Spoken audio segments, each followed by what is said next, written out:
Welcome back clean news. चलिए देखते हैं उत्तर प्रदेश की 25 फटाफट बड़ी खबरें। इससे पहले आप यूपी के किस जिले से न्यूज को देख रहे हैं हमें कमेंट बॉक्स में जरूर बताएं। साथ ही डेली अपडेट रहने के लिए चैनल को सब्सक्राइब कर बेल आइकन को दबाना ना भूलें। आज का लाइक एम 100 है, उम्मीद करते हैं आप पूरा कर देंगे। तो चलिए बढ़ते हैं खबरों की ओर। चलिए नजर डालते हैं यूपी पंचायत चुनाव पर। प्रधानी हथियाने की जुगात लगा रहे हैं प्रधानी के दावेदार। जी हां, ग्राम पंचायतों के चुनाव की तारीख घोषणा के बाद गांवों में प्रधान पद के दावेदारों के जहां और मतदाताओं की अवभागत शुरू कर दी गई है, वहीं कुछ प्रधान प्रत्याशी अपने पूर्वजों की फोटो लगाकर विनायल सहित गाँव में वॉल पेंटिंग कराकर प्रधानी हथियाने की जुगात लगा रहे हैं। यही नहीं, मतदाताओं के बीच जाकर अपने पूर्वजों की कार्यशैली, उनके एहसानों को भी मतदाताओं को याद दिला रहे हैं। विकास खंड मोहनलालगंज की दर्जनों पंचायतों में प्रधान पद के दावेदार प्रत्याशी मतदाताओं को लुभाने के लिए गांव की गलियों में बड़ी बड़ी होर्डिंग लगाकर उसमें एक किनारे अपने मरे हुए पूर्वजों की तस्वीर, बकायदा नाम उनके पद के साथ लगाकर मतदाताओं को लुभाने के लिए प्रचार प्रसार कर रहे हैं। साथ ही मतदाताओं के बीच जा जाकर अपने पूर्वजों के कामों और उनके द्वारा किए एहसानों को भी याद दिला रहे हैं। पंचायत चुनाव के उम्मीदवारों को योगी सरकार के एक फैसले से मिलेगी राहत। जाने क्या होने जा रहा है नया। जी हां, यूपी में 10, 50, 100, 500 रुपये मूल्य के स्टाम्प की बिक्री में स्टाम्प विक्रेताओं द्वारा की जा रही कालाबाजारी पर अंकुश लगने जा रहा है। उत्तर प्रदेश के स्टाम्प व पंजीयन विभाग ने ऑनलाइन ई स्टाम्पिंग, सेल्फ प्रिंटिंग की व्यवस्था लागू की है। आगामी पंचायत चुनाव में कम मूल्य के ऐसे स्टाम्प पेपर की जबरदस्त मांग को देखते हुए किसी भी तरह की अफरा तफरी को रोकने में यह नई व्यवस्था काफी कारगर साबित हो सकती है। ऐसे में अब नामांकन के समय स्टाम्प पेपर के लिए मारामारी नहीं करनी होगी। यूपी में 10वीं क्लास से ऊपर की कक्षाओं के एससी छात्र छात्राओं को 2 किस्तों में छात्रवृत्ति मिलेगी। जी हां, प्रदेश में 10 कक्षा से ऊपर की कक्षाओं और अन्य व्यावसायिक पाठ्यक्रमों में पढ़ने वाले अनुसूचित जाति के छात्र छात्राओं को अब छात्रवृत्ति और फीस भरपाई की राशि 2 किस्तों में मिलेगी। यह नई व्यवस्था अनुसूचित जाति के छात्र छात्राओं की छात्रवृत्ति और फीस भरपाई वितरण पर आने वाले व्यय भार का केंद्र और राज्य सरकार के बीच 40 और 60% के अनुपात में हुए बंटवारे की वजह से लागू की जा रही है। इस छात्रवृत्ति योजना पर आने वाले कुल व्यय भार का 40% राज्यांश प्रदेश सरकार देगी और 60% केंद्रांश केंद्र सरकार देगी। समाज कल्याण विभाग के सहायक निदेशक सिद्धार्थ मिश्र ने यह जानकारी दी है। यूपी में प्रियंका गांधी के बाद वाराणसी के संत रविदास मंदिर पहुंचे सपा अध्यक्ष अखिलेश यादव, टेका मत्था। जी हां, इस दौरान सैकड़ों गाड़ियां का काफिला भी उनके पीछे जुटा तो नारेबाजी से शहर भी गूंज उठा।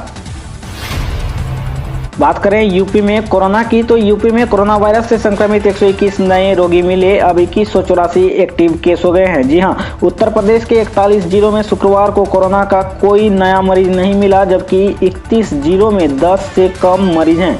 महाराजगंज अब कोरोना मुक्त हो चुका है। वर्तमान में 2184 मरीजों का उपचार हो रहा है। उत्तर प्रदेश में कोरोना की नई गाइडलाइन जारी। जाने क्या है नए नियम। एक बार फिर कोरोना के मरीज की संख्या बढ़ रही है। इसी को देखते हुए महाराष्ट्र और केरल से उत्तर प्रदेश आने वाले लोगों के लिए कोरोना टेस्ट अनिवार्य कर दिया गया है। बात करें यूपी बोर्ड एग्जाम सेंटर 2021 की, तो कल जारी हुआ यूपी बोर्ड परीक्षा केंद्रों की फाइनल लिस्ट। जाने किन किन स्कूलों में होगी 10वीं 12वीं की परीक्षाएं। जी हां, यूपी बोर्ड 10वीं और 12वीं की परीक्षाओं के लिए परीक्षा केंद्रों की फाइनल सूची कल जारी कर दी गई है। इसके बाद परीक्षार्थी यह जान सकेंगे किन किन स्कूलों में बोर्ड परीक्षाएं आयोजित होंगी। आरपीआई में आ जाए मायावती तो बीएसपी सुप्रीमो को अध्यक्ष बनाकर खुद उपाध्यक्ष बन जाऊंगा, बोले रामदास अठावले। जी हां, रामदास अठावले ने अति विशिष्ट अतिथि गृह में संवाददाताओं से कहा, भीम आर्मी के संस्थापक चंद्रशेखर आजाद अगर मेरी पार्टी में आए तो मैं उन्हें महत्वपूर्ण पद दूंगा और अगर मायावती आरपीआई में आ जाएं तो उन्हें अध्यक्ष का पद देकर खुद उपाध्यक्ष बन जाऊंगा, क्योंकि यह बाबा साहेब डॉक्टर भीमराव अम्बेडकर की पार्टी है। मायावती का आरोप, अपने स्वार्थ के लिए संतों के स्थल पर जाकर नाटकबाजी कर रही हैं राजनीतिक पार्टियां। जी हां, बहुजन समाज पार्टी की अध्यक्ष एवं उत्तर प्रदेश की पूर्व मुख्यमंत्री मायावती ने शनिवार को संत रविदास की जयंती पर उन्हें श्रद्धांजलि अर्पित की और केंद्र तथा राज्य सरकारों के संत रविदास के बताए रास्ते पर चलकर समाज व देश का कल्याण करने की अपील की। मायावती ने राजनीतिक दलों पर संतों के स्थल पर जाकर नाटकबाजी करने का आरोप लगाया। अखिलेश यादव बोले, सरकार बनी तो महिलाओं को हर महीना देंगे 1000 रुपये, भाजपा को बताया चंदाजीवी। जी हां, सपा के राष्ट्रीय अध्यक्ष अखिलेश यादव ने मिर्जापुर के दौरे पर एक कार्यक्रम में संबोधित करते हुए कहा कि अगर उनकी सरकार बनी तो माताओं के सम्मान में महिलाओं को हर महीने 1000 रुपये देंगे। साथ ही उन्होंने यूपी सरकार पर हमला बोलते हुए कहा कि सबसे पहले हमने बेरोजगारों को 500 रुपये प्रति महीना भत्ता देना शुरू किया था। भाजपा इसकी नकल करते हुए किसानों को 6000 रुपये सालाना दे रही है, जबकि हम भी बेरोजगार को साल में 6000 रुपये दे रहे थे। पूर्व मुख्यमंत्री अखिलेश यादव शुक्रवार को मिर्जापुर के सबरी स्थित साईं गार्डन में चल रहे 3 दिवसीय प्रशिक्षण शिविर के समापन पर कार्यकर्ताओं को संबोधित किया। बाबा रामदेव की मांग 3 साल तक कृषि कानून पर लगे रोक, समाधान का रास्ता निकाले सरकार। केंद्र सरकार के कृषि कानून के खिलाफ कई महीने से दिल्ली के बॉर्डर पर प्रोटेस्ट कर रहे किसानों को लेकर योग गुरु बाबा रामदेव का बड़ा बयान सामने आया। उन्होंने केंद्र सरकार से अपील करते हुए कहा कि कृषि कानून को 3 साल के लिए स्थगित कर देना चाहिए और किसान और सरकार के साथ बैठकर किसानों और देश के हित की नीतियों पर चर्चा कर कानून बनाना चाहिए। उन्होंने आगे कहा कि वे सरकार के प्रवक्ता नहीं और ना ही वे खुद कॉन्ट्रैक्ट खेती करना चाहते, लेकिन सुधार की जरूरत हर क्षेत्र में है। किसानों के लिए अच्छी खबर, इस खेती के लिए सरकार देगी आधे पैसे, लाखों कमाने का मौका। कृषि मंत्री नरेंद्र सिंह तोमर ने भारत में बांस की खेती में अवसरों और चुनौतियों पर राष्ट्रीय परिचर्चा को वर्चुअल तरीके से संबोधित किया। उन्होंने बताया कि सरकार बांस की खेती को प्रोत्साहन दे रही है। 2 दिन के इस कार्यक्रम का आयोजन राष्ट्रीय बांस मिशन नीति योजना को इन्वेस्ट इंडिया ने किया था। कृषि मंत्री ने कहा कि किसानों की आय दोगुनी करने के लिए बांस की खेती की भूमिका महत्वपूर्ण हो सकती है। कई राज्यों ने रोका 59 लाख से अधिक किसानों का पैसा, आप भी तुरंत चेक करें अपना नाम। पीएम सम्मान निधि स्कीम में पिछले 2 वर्षों में करीब 33 लाख फर्जी लाभार्थी पाए गए हैं, जिसको देखते हुए कई राज्यों की सरकार ने 59,11,788 आवेदकों का भुगतान रोक दिया गया। मीडिया रिपोर्ट की माने तो राज्य सरकार द्वारा यह फैसला संदेह की रिपोर्ट की वजह से लिया गया है। ऐसे में अगर आप भी पीएम सम्मान निधि स्कीम के लाभार्थी हो तो 8वीं किस्त के लिए अपना नाम रिकॉर्ड में चेक कर ले। साथ ही अगर आप नए आवेदक कर रहे हैं तो वही जानकारी दे जो सही है, अन्यथा आपकी भी 8वीं किस्त रुक सकती है। केवल प्रवासी श्रमिकों पर 10 मुकदमे ही होंगे वापस, लॉकडाउन के दौरान महामारी एक्ट में हुए थे 10। उत्तराखंड में कोरोना के कारण लागू लॉकडाउन के दौरान महामारी एक्ट के तहत 10 केवल वही मुकदमे वापस होंगे जो घरों को लौट रहे श्रमिकों पर दर्ज किए गए हैं। श्रमिकों के अलावा स्थानीय निवासियों और अन्य पर इस एक्ट में 10 मुकदमे के संबंध में अभी इस तरह का कोई निर्णय नहीं लिया गया है। 1 मार्च से खुलेंगे कॉलेज और विश्वविद्यालय, कोरोना दिशा निर्देश का होगा पालन। मिजोरम में कॉलेज और विश्वविद्यालय 1 मार्च से खुलेंगे। सूबे की सरकार ने अगले महीने की 1 तारीख से कॉलेज, विश्वविद्यालय और उच्च शिक्षा संस्थाओं को फिर से खोलने का निर्णय लिया है। उच्च शिक्षण संस्थाओं को कोरोना वायरस के लिए जारी दिशा निर्देश का पालन करते हुए फिर से खोला जाएगा। बता दें कि सूबे में पिछले साल मार्च से ही कोरोना वायरस से बचाव के लिए कॉलेज और विश्वविद्यालयों को बंद रखा गया था। इस दौरान छात्रों को ऑनलाइन कक्षाओं के जरिए पढ़ाया जा रहा है। कोरोना के बाद रेलवे से आई अच्छी खबर, इस रूट पर चलेंगे अनारक्षित ट्रेनें, यात्रिकों को मिलेगा फायदा। रेलवे की ओर से जयपुर अरवल दिल्ली रूट पर अगले 1-2 दिन में 6 अनारक्षित ट्रेनें चलाई जाएगी। इस संदर्भ में उच्च अधिकारियों के निर्देश मिल चुके हैं। निर्देश मिलने के स्टेशन पर अगर स्टाफ की कमी है तो थर्मल जांच में लगे कर्मचारियों को हटाया जा सकता है। वहीं अनारक्षित खिड़कियां शॉर्ट नोटिस पर शुरू करने के लिए तैयार रहने के लिए भी कहा गया है। रेलवे के ग्रुप डी कर्मचारियों के लिए खुशखबरी, कॉमर्शियल और टेक्निकल डिपार्टमेंट में जाने का रास्ता साफ। रेलवे के ग्रुप डी कर्मचारियों के लिए खुशखबरी है। ग्रुप डी के कर्मचारी पढ़े लिखे और उच्च शिक्षा प्राप्त किए हैं तो वे भले ही गैंगमैन या मेल फीमेल सफाई वाला के पद पर क्यों ना भर्ती हुए हों, वे इस पद से सेवानिवृत्त नहीं होंगे। ऐसे कर्मचारियों के पास मौका है कि वे लिटरेट डिपार्टमेंट कॉम्पिटेटिव एग्जामिनेशन के तहत परीक्षा देकर किसी भी विभाग में निकलने वाली आंतरिक वैकेंसी में शामिल हो सकते हैं।